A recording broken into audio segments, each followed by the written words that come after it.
इतना ही अगर बच्चे कर ले जाएं तो हर एक का सिलेक्शन हो जाएगा, बट सबसे पहले बच्चों को एनालाइज करना चाहिए, then take a final call. एकदम सही बात है सर कि पहले खुद को एनालाइज कर लो और सिर्फ इस वेव में आप ड्रॉप मत लो कि सारे लोग ड्रॉप करते हैं, पर अगर एक बार आप ड्रॉप करने का मन बना लो, अगर आप फाइनल कर लो तो फिर उस डिसीजन को बार बार चैलेंज नहीं करो। एमआर सर आप क्या कहोगे, क्योंकि बहुत सारे बच्चे आपसे ये सुनना चाहते हैं कि सर मैं इस साल ड्रॉप लूँ कि नहीं, मेरे 2 अटेम्प्ट हो गए, मेरे 3 अटेम्प्ट हो गए। और क्योंकि एक और बड़ी अजीब चीज़ है कि आज वो समय आ गया है जहाँ नीट पे 620 नंबर भी अब सेफ नंबर नहीं रहा, 620 is not a safe score. तो ऐसी कंडीशन में आप क्या बोलोगे? इस साल हम लोग देख रहे हैं कि जिससे बात करो कह रहा है मेरे 700 आ गए, 700 आ गए। हम लोग ने नीट के बाद बच्चों से 3 दिन से थोड़ा डिप्रेशन में हूँ मैं। हाँ सही 3 बात दिन से है। सच में मतलब बहुत अजीब फील हो रहा है, मतलब दिल भारी सा है, मन अजीब सा है, वो सच में मैं फील कर रहा हूँ 3 दिन से सर।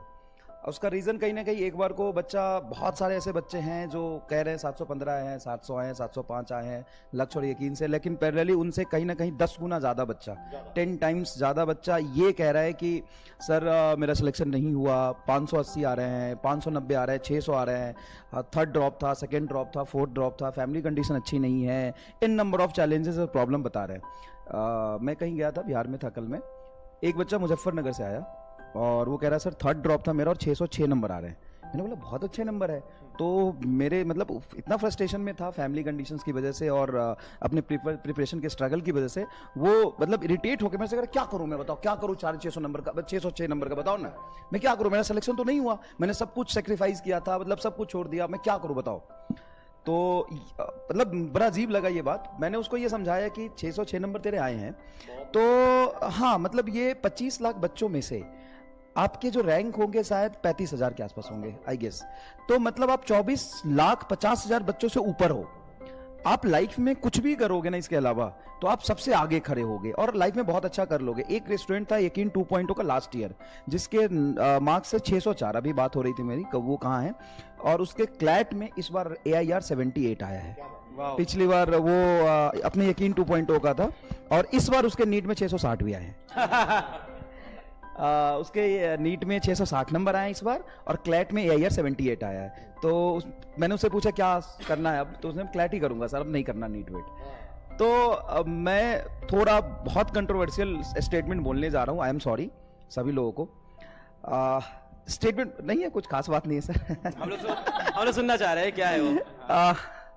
वो स्टेटमेंट ये है कि जो बच्चा मेरे से कल मिला और जितने भी 600 के आसपास बच्चे नंबर ला रहे हैं, उसके बोटनी में 175 सॉरी, और जूलॉजी में 180 नंबर थे।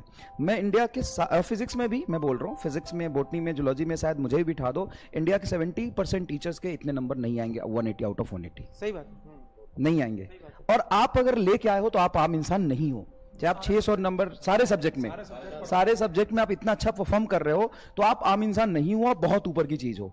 और लाइफ में आप आगे बढ़ो, और ऐसा नहीं है कि आपने सब कुछ खो दिया। आपने जो सीखा है इतने नंबर लाने के लिए, आपके जो नॉलेज गेन हुआ है, मेंटल स्टेबिलिटी जो आई है, आगे जाके तुम लाइफ में कुछ भी करोगे ना, बेस्ट करोगे और सबसे आगे रहोगे। चाहे आप BSc करो, BSc के बाद आप नेट दे सकते हो, B.Ed कर सकते हो, JRF कर सकते हो और लाइफ में बहुत खुश रह सकते हो। ये कहीं नहीं लिखा हुआ है कि जो आज MBBS कॉलेज में एडमिशन लेने जा रहा है वो लाइफ में सक्सेसफुल हो गया, उसका जीवन नरक हो जाता है सर। मैं 2017 की बात बता रहा हूँ, AIR 27, नाम नहीं ले सकता मैं, AIR 27, उस लड़के को मौलाना आजाद में एडमिशन मिला था और उसको ड्रॉप करना पड़ा PG के लिए। AIR 27 की बात बता रहा हूं मैं। तो ऐसा बिल्कुल भी नहीं है कि अगर एक एग्जाम में आपके थोड़े कम नंबर रह गए तो आप एकदम फेलियर हो, लाइफ में कुछ भी नहीं कर पाओगे। इतना जो सीखा है ना तुमने, बहुत कुछ है और आगे भूखे तो नहीं मरोगे आप। 600 नंबर लाने वाला बच्चा, मतलब सैल्यूट है तुम्हें। भले ही तुम्हें मेडिकल सीट नहीं मिल रहा है, आई एम सॉरी, लेकिन सैल्यूट है तुम्हें। जो इतने मेहनत डेडिकेशन से तुमने सेक्रीफाइस किया ना, वो तुम्हें रिजल्ट में वापस मिलेगा कहीं ना कहीं। ये जो मेहनत आप कर रहे हो, सही बात है, ये मेहनत कहीं जाया नहीं जाएगी।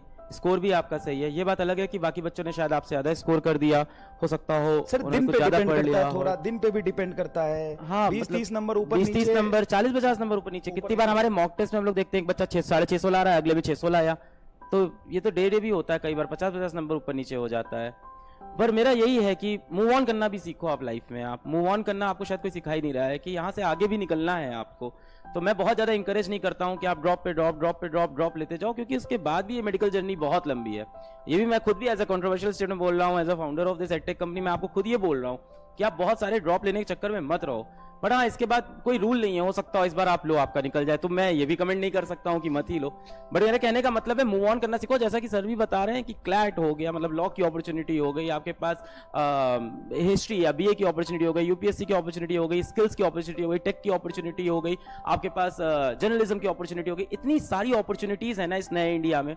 आप बहुत ज्यादा ऑब्सेस्ड हो इस एक नीट के एग्जाम के लिए, एंड ऑनेस्टली हो सकता हो आप नहीं बने हो यार नीट एग्जाम के लिए। ये भी आपको सोचना चाहिए, खुद से ही पूछना चाहिए कि क्या मैं इसीलिए बना हूं, क्या मुझे को यही करना है। थोड़ा सा एजुकेशन सिस्टम में भी प्रॉब्लम है, तो बार बार बोलता भी हूं कि नंबर ऑफ लिमिट्स थोड़े से